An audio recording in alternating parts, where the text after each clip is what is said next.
আসসালামু আলাইকুম। কেমন আছেন সবাই? আশা করি আপনারা সবাই ভালো আছেন। আর হ্যাঁ, আপনাদের দয়ায় আলহামদুলিল্লাহ আমিও ভালো আছি। আজকে কোনো প্ল্যান নাই বেসিক্যালি। বের হলাম থার্সডে নাইটের কারণে। কুটুমবাড়ি থেকে ১ কাপ চা খেয়ে বের হয়ে যাই। কারণ গাড়িতে নাই তেল। যেদিকেই যাবো আগে তেলটা নিতে হবে। প্ল্যান হচ্ছে যদি যাই নেভাল বা বিচ ওই সাইডে যাবো। রাতে কী অবস্থা ওখানে একটু দেখবো। আর তেলটা এখান থেকে নিয়ে নিবো। তেলটা নিবো এরকম কোনো প্লেস পাচ্ছিলাম না ফার্স্টে। নাইট রাইডার্সের ওদিকে যাই। ওখান থেকে তেল নিয়ে আমরা টোল রোডে উঠে যাই। টোল রোড তো আজকে একদমই ফাঁকা। আর গাড়ি চালিয়েও ভাল লাগছে। আর হ্যাঁ, আজকে ইন্ট্রোটা একটু ডিফারেন্ট ছিল। মিউজিক দিয়ে একটু মানে ব্যতিক্রম। কেমন লাগলে জানাবেন। আর anyways welcome to Chandgaon daily and let's start the blog.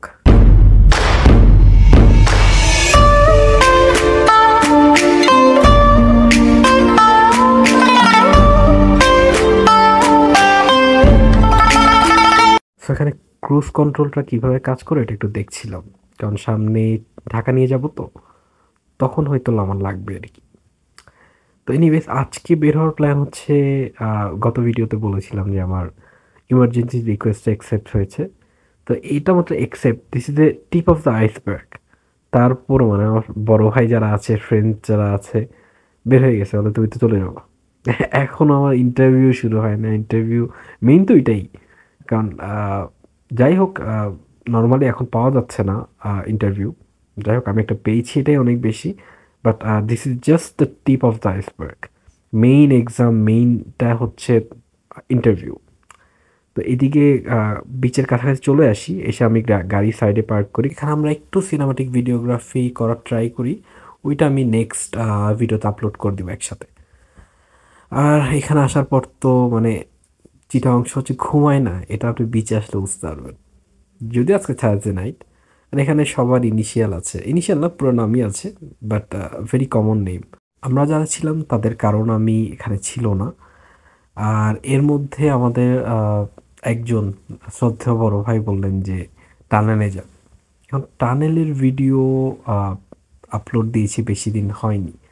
তো মানে এটা লাস্ট থার্সডে নাইটের কথা আর কি, টানেলে যাওয়াটা।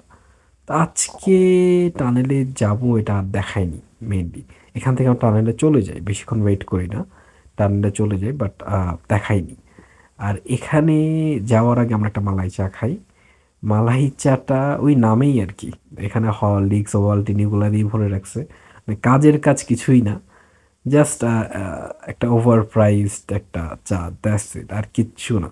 মানে খাচ্ছিলাম যখন, তখন বুঝছিলাম না যে চা খাচ্ছি নাকি ওভালটিন খাচ্ছি, হরলিক্স খাচ্ছি। টেস্ট একদম ওরকমই ছিল। দেন সিনেমাটিক ভিডিওগ্রাফির জন্য আবার সাইড করি গাড়িটা। এনিওয়েজ ওইটা একসাথেই দিয়ে দিব। মানে নেক্সট ভিডিও যখন এটা আপলোড হবে তখন ওইটা সহ আপলোড হবে, হয়তো 1 ঘন্টা আগে পিছিয়ে হবে। এরপর আমরা চলে যাই টানেলে। টানেলের ভিডিও আর দেইনি, কারণ আপনারা তো আগের ভিডিওতে দেখেছিনি। সো এখন হচ্ছে টানেল থেকে বের হয়ে গেছি। এর মধ্যে আমার শ্রদ্ধেয় বড় ভাই, আমরা যা গাড়ির মধ্যে বসে আছি ওনাদের মধ্যে একজন, উনি আবার ওনার গোপ্রো সেল করে দিবে। তো আমার শুরু থেকেই ইচ্ছা ছিল যে আমি যদি কখনো ভ্লগ করি আমি গোপ্রোতে করব। তো বাজেটে হচ্ছিল না, গরিব মানুষ দেখে নিতে পারিনি কোনো কারণে। আর উনি আমাকে খুব ভালো একটা প্রাইস অফার করেছে।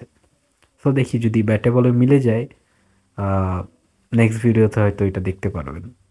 আর এই লাইন দিয়ে কেন গাড়ি উল্টা আসছে আমি জানি না, বাট যেহেতু উল্টা আসছে আমি এই জন্য হেডলাইটটা চালিয়ে রেখেছি। আর অনেকক্ষণ ধরেই টার্ন সিগন্যাল দিচ্ছি হাতের বাইরে, বা একটা টার্ন আছে, এখন ওই টার্নটা সহজে দেখা যায় না। প্রবলেমটা ওখানেই হয়েছে। আর রাত এখন অনেক, অলমোস্ট 4:30 মনে হয় বাজে। সবার লেগে গেছে খিদা, কারণ সবাই তো ডিনার করে বের হয়েছে। আমরা কিন্তু বেশ রাতেই হয়তো 1টার দিকে বের হয়েছি, বেশ অনেকক্ষণ ধরেই কিন্তু বাইরে। তো সবারই কম বেশি খিদা লেগে গেছে। আর এর মধ্যে চিটাং শহরে ওপেন আছে বলতে আপনার কুটুমবাড়ি আর আহ, এরকমই কিছু একটা নাম। আমরা চা খেতে যেতাম, বাঙালিয়ানা, হ্যাঁ। এই দুইটা ছাড়া কিন্তু আর এখন ওপেন কোনো কিছু নাই। বারকোড অফ হয়ে গেছে, বারকোড ততক্ষণ পর্যন্ত ওপেন থাকে না। তো ওইটাই প্ল্যান আপাতত। ইনিশিয়াল, কারণ এটা ছাড়া আর কোনো দিকে যাওয়ার তো যাওয়া যাবেও না এখন। আর একজন আমার এক বড় ভাই বলল যে দেয়ানহাট একটা হোটেল আছে বা রেস্টুরেন্ট আছে আলিফ নামে, ওইটার নাস্তাটা নাকি খুব ভালো যদি ফার্স্ট আওয়ারে যাওয়া যায়। তো আপাতত ইনিশিয়াল প্ল্যান এটাই যে এখান থেকে দেয়ানহাটের দিকে চলে যাব, দেয়ানহাট থেকে দেন যে যার বাসায় মানে নাস্তা টাস্তা করে যে যার বাসায়। আর নামাজটা হয়তো মাঝখানে পড়ে নিব যদি আজান দিয়ে দেয়, যে আজান দিচ্ছে এখন নামাজের জন্য যে প্লেস, এই প্লেস তখন রাস্তায় পাবো না, তো হয়তো আরও 10 মিনিট ড্রাইভ করি, ড্রাইভ করে দেন একটা প্রপার প্লেস পেলে নামাজটা পড়ে দেন নাস্তা খেয়ে যে যার বাসায়।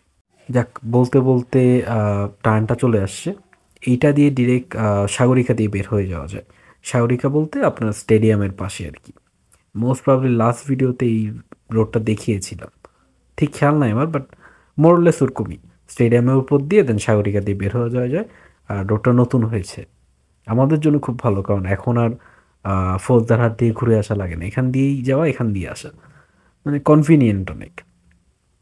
আর এর মধ্যে আমার এক বড় ভাইয়ের প্রকৃতির ডাক শুনতে হয়েছে, তো ওইটার জন্য একটা প্লেস খুঁজতে হবে। আর রাস্তার মাঝখানে জিন দেখা যায় ইদানিং, জানি না খেয়াল করেছেন কিনা, দেখলে ভয়ই লাগে, কারণ বেশ রাত কিন্তু এখন, যদি আমরা 4 জন শক্তভক্ত মানুষ গাড়িতে আছি তারপরও ভয় লাগে।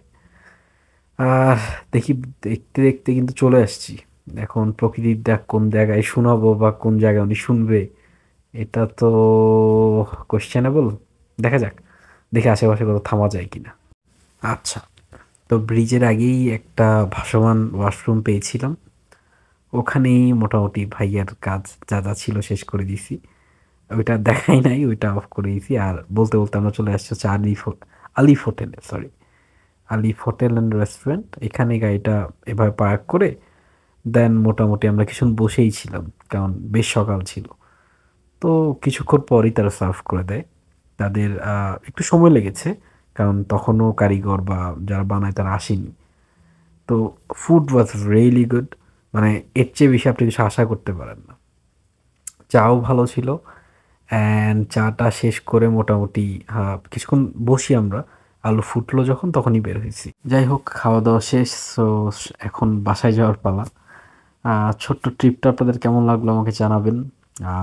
আশা করি আপনার ভালো লেগেছে, ভালো লাগলে একটা লাইক, একটা কমেন্ট আর সাবস্ক্রাইব তো অবশ্যই। সো আল্লাহ হাফেজ, বাবাই, টাটা। আমার জন্য দোয়া করবেন সবাই, আর আপনারা সবসময় ভালো থাকবেন।